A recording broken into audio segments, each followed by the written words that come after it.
इस कहानी के अगले भाग को देखने के लिए चैनल को सब्सक्राइब करें और बेल आइकन दबा लें, जिससे हमारी नोटिफिकेशन आपको मिलती रहेगी। शांतम्मा रुककर रवि को ताकने लगी, पर उसने कोई समाधान नहीं किया। लक्ष्मी जानती थी कि यह प्रश्न पूछना जितना कठिन है, उतना ही कठिन उसका उत्तर देना भी है। शांतम्मा ने दीर्घ निश्वास लेकर कहा, रवि। ड्योढ़ी पार करते करते रवि लौट आया। मेरे मरने के बाद भी तुम ऐसा ही करोगे न? शांतम्मा का कंठ अवरुद्ध हो उठा। रवि को यह समझते देर न लगी कि उसने बड़ी सरलता से जो बात कही, उससे शांतम्मा का दिल कैसे तड़प उठा। लेकिन उसने यह नहीं समझा कि हिंदू परिवारों में पुत्र को कैसी प्रधानता दी जाती है और जिंदगी भर अपनी संतान के पालन पोषण में नाना प्रकार की यातनाएं सहकर उनके बड़े होने पर उनसे दूषण और तिरस्कार पाया जाता है। ये सब इसलिए कि उनके मरने के बाद पुत्र श्राद्ध कर्म करेंगे। रवि हंस पड़ा और अपनी माँ के निकट बैठते हुए बोला, माँ दुखी क्यों होती हो? शांतम्मा ने आंखें पोंछ लीं। बेटा सच बताओ, भगवान पर तुम्हारा विश्वास नहीं है? पहले था, लेकिन अब नहीं है। इसका क्या कारण है? क्योंकि मैंने सत्य को समझ लिया है। शांतम्मा क्रोध में आकर उठ खड़ी हुई।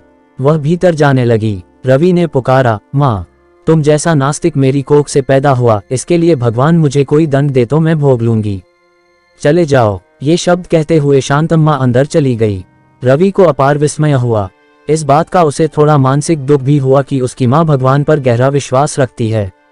रवि ने समझ लिया था कि आध्यात्मिकता तथा नैतिकता की गलत धारणा से भारत का कैसा पतन हुआ है।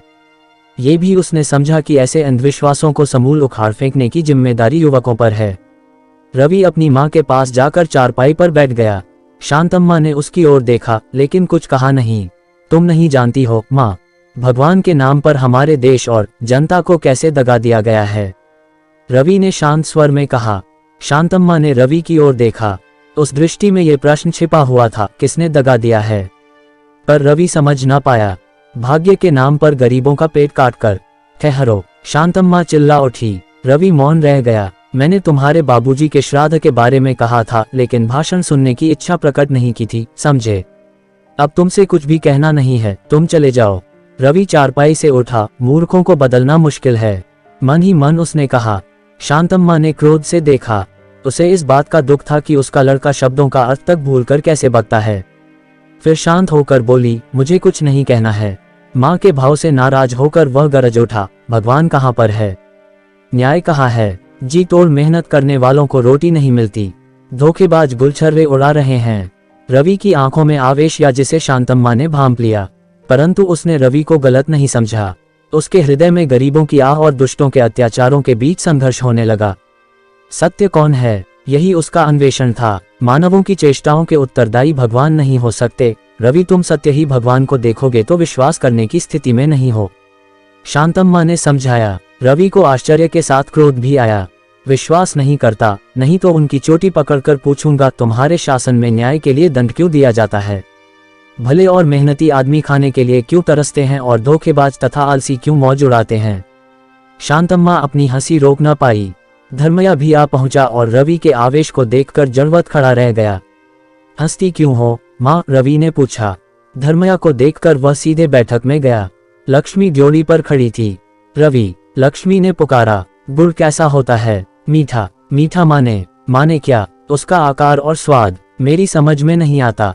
भगवान भी तुम्हारी समझ में नहीं आएंगे, समझे? लक्ष्मी ने हंसते हुए कहा।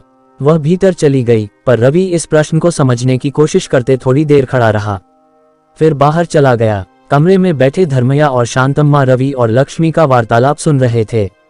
शांतम्मा ने दीर्घ निश्वास लेकर कहा, भैया मैंने कभी नहीं सोचा था कि रवि यो बदल भी जाएगा। शायद वह बिगड़ गया है। क्यों? धर्मया ने पूछा। भगवान पर उसका रत्ती भर भी विश्वास नहीं है, शांतम्मा ने अपना संदेह प्रकट किया।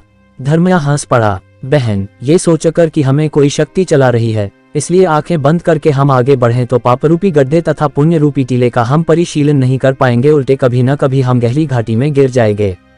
ऐसा न होकर आंखें खोलकर कदम बढ़ाए तो उबड़ खाबड़ स्थान का हमें स्पष्ट पता चलेगा और हम सही रास्ते पर चलेंगे। मैं भगवान पर विश्वास करता हूँ, परंतु उन्हें मैंने कोई रूप नहीं दिया। मैं अपने अनेक वर्षों के अनुभव से यह कह सकता हूं कि अंधविश्वास रूपी आस्तिकता के बदले नास्तिकता सब प्रकार से उत्तम कही जा सकती है।